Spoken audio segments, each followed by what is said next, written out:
Bonjour à tous.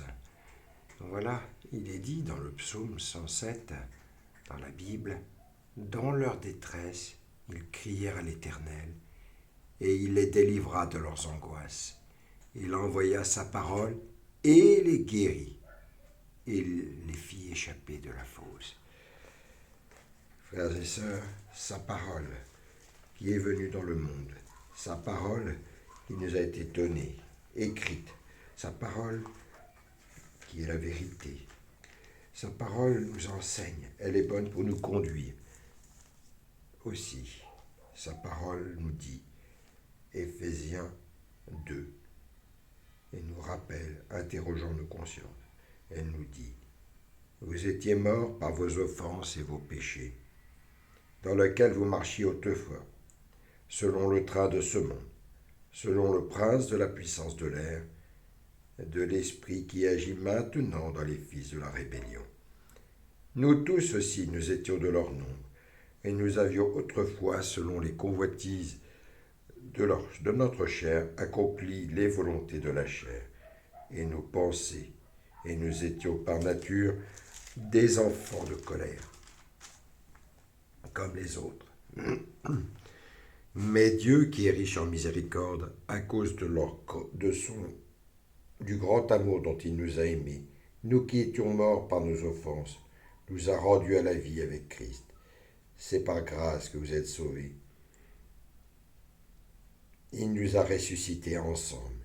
Il nous a fait asseoir ensemble dans les lieux célestes en Jésus-Christ, afin de montrer dans les siècles à venir l'infinie richesse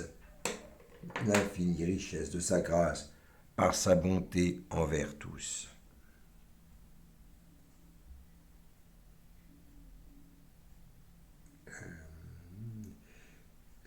Envers nous en Jésus-Christ.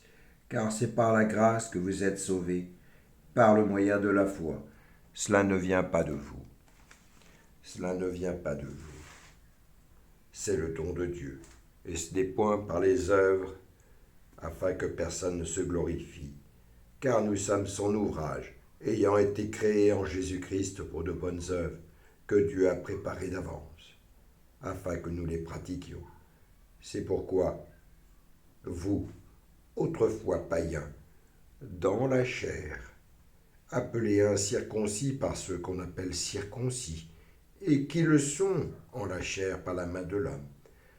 Souvenez-vous que vous étiez en ce temps-là sans Christ, privés du droit de cité en Israël, étrangers aux alliances de la promesse, sans espérance et sans Dieu dans le monde. Mais maintenant, Jésus-Christ, vous qui étiez jadis éloignés, vous avez été rapprochés par le sang de Christ, car il est notre paix, lui qui des deux n'en a fait qu'une, et qui a renversé le mur de séparation et d'inimitié, ayant anéanti par sa chair la loi des ordonnances dans ses prescriptions, afin de créer en lui-même avec les deux un seul homme nouveau, en établissant la paix, et de les réconcilier l'un et l'autre en un seul corps avec Dieu par la croix, en détruisant par elle l'inimitié. Il est venu annoncer la paix à ceux qui étaient prêts. Car par lui nous avons les uns et les autres accès auprès du Père dans un même esprit. Ainsi donc, vous n'êtes plus des étrangers, ni des gens du dehors, mais vous êtes concitoyens des saints, gens de la maison de Dieu. Vous avez été édifiés sur le fondement des apôtres et des prophètes, Jésus-Christ lui-même étant la pierre angulaire. En lui, tout l'édifice bien coordonné s'élève pour être un temple saint dans le Seigneur. En lui, vous êtes aussi édifiés pour être une habitation de Dieu en esprit.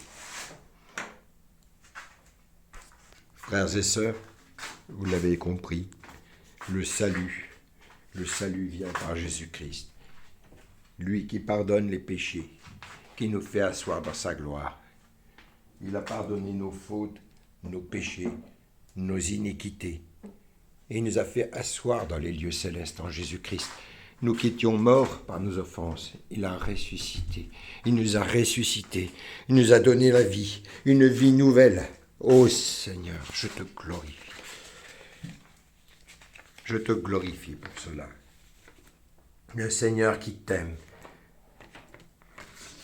Le Seigneur qui t'aime, qui t'a créé, te cherche. Il veut établir une relation d'amour et de créateur avec toi. Tu as peut-être tout essayé, mais tu as l'impression de courir en vain, après des bulles de savon qui s'évaporent devant toi. Tu as des questions. Pourquoi la vie? Pourquoi la souffrance? Pourquoi le péché? Pourquoi la mort? Et qu'y a-t-il après? Alors il est temps de changer. La parole de Dieu, la Bible, est une solution, et la solution pour toi.